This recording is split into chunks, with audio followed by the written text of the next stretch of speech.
Dear students, in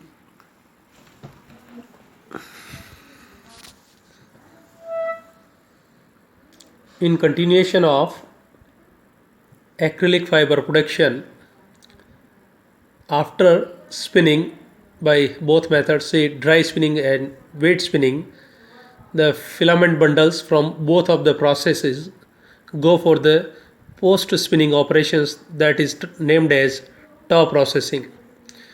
To develop the desirable properties in acrylic fiber or resultant fibers, such as the tensile, abrasion properties, bulk, dyeability, and the dimensional stability in acrylic fibers.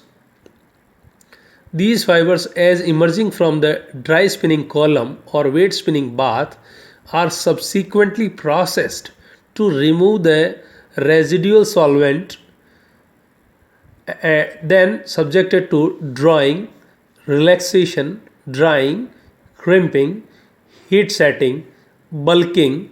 Such type of processes are carried out. In case of wet spinning, the solvent residue is very high. It is about 100 to 300% and is removed by subsequent washing. The multiple bowls are used to remove the overall solvents from the wet spun fibers, while in case of the dry spinning, the top processing is largely depends on upon the level of solvent residue. Yes, the spinning speed and the height of drying chamber, both, and the rate of evaporation, that decide the solvent residue in the dry spun fibers. If the solvent residue is low, then the bundle of fibers can be immediately drawn between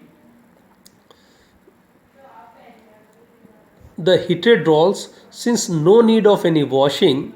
Means if the solvent residue is below than 10%, say 5 to 8%, then it is directly subjected to the drawing. And if the higher solvent residue is there, that is about 10 to 20% is still present, then no direct drawing is carried out. Here first the aqueous top washing is carried out, and continuous washing is not carried out in such case, as from the direct dry, not the filament bundle from direct from the dry spinning column. Here the from the dry spinning column, the bundles are collected in a separate canes, and from many of the canes the bundles all together make a big top, and at much lower speed the washing is carried out to remove the solvent residue, because at a faster or higher speed the solvent cannot be easily removed. There are the following 5 steps are generally carried, you can need to be here discussed in the top processing. One is the say drawing or stretching first, and B is the drying or heating, C is the crimping, and D is the annealing or heat treatment, and lastly is the bulking. Stretching. First, the drying. Drying of the acrylic fiber is generally carried out in hot water at boiling temperature. This hot water is boiling temperature, it is well above the glass transition temperature of acrylic fiber, and it is about 65 to 65 to 75, mostly the 65 degree centigrade about for the wet spun fiber, and more compact fiber of the dry spun is the TG is about 75 degree centigrade. So that's why 20 to 30 degree higher centigrade temperature is capped for the drawing, and these acrylic fibers at high temperature show very high level of shrinkage. So that's why here the very high draw ratio is capped to avoid any disorientation, or you can say the shrinking. As the shrinking result increase in the diameter of the fibrils, or overall fiber diameter may increase in results. So that's why here the draw ratio is kept at 5 times, means very high ratio is kept to achieve the desired mechanical property of the resultant fiber. Next step is the drawing. After washing and drying, then and small quantity of finish is applied on the drawn fibers to impart the some lubrication, or you can say to avoid any such frictional, to avoid you can say the surface abrasion of the filaments. So small amount of finish is applied on the toe filaments. The toe still contains the water and therefore has to be dried.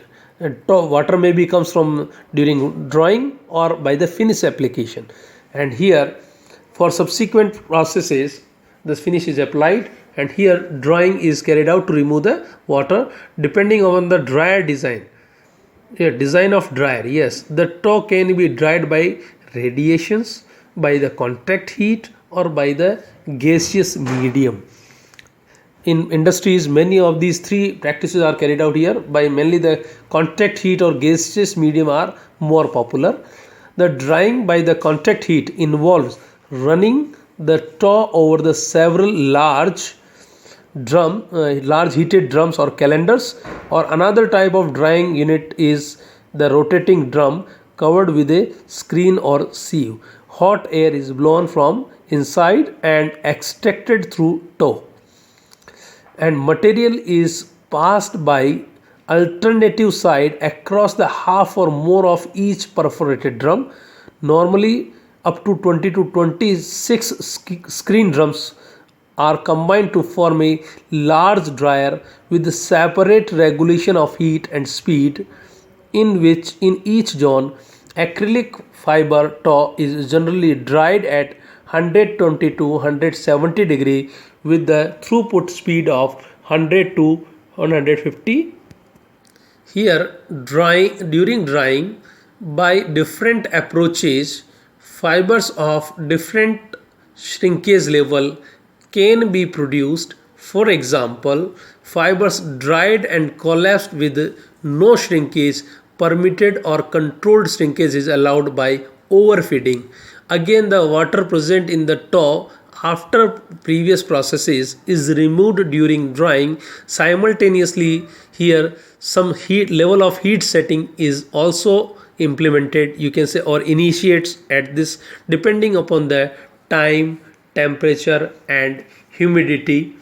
A high degree of setting at this stage makes the crimping more difficult, so therefore the drying temperature should not be too high, by which the heat settings takes place at this stage. So here next step is the crimping, or you can say the impart the waviness in the fiber structure. It is an important post spinning operation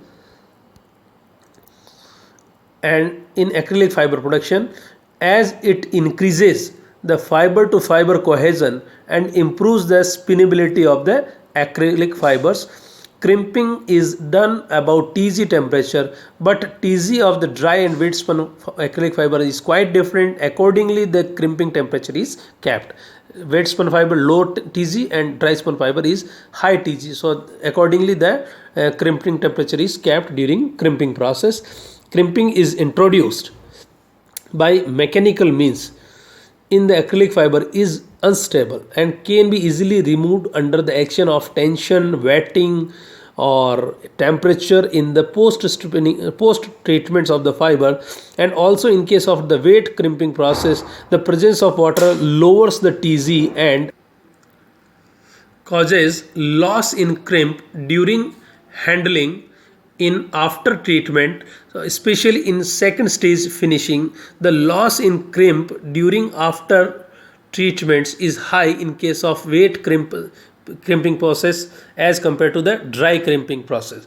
Nowadays, yes, to improve further the crimp stability, the dry crimping technique is used, in which the crimping is carried out in a saturated steam, yes, at more than 100 degrees centigrade.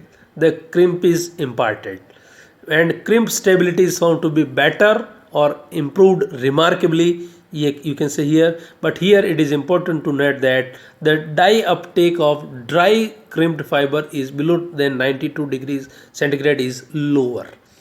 Next step is the annealing or heat setting. The setting of the tow during drying is not sufficient to relieve all the internal strains caused by the drying or crimping.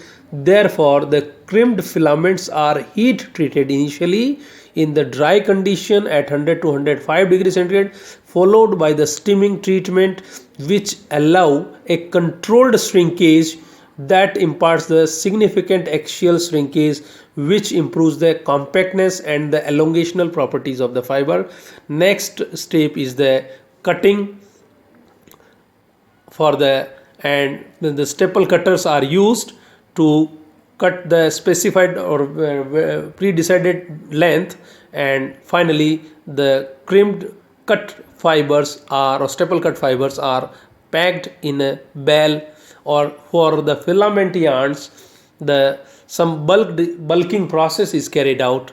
This bulking is you can say here for different level of crimped, highly crimped or low crimped fiber combined together to impart the bulkiness in the filaments. So bulking is carried out in such fashion. This is all about the acrylic fibers. Thank you.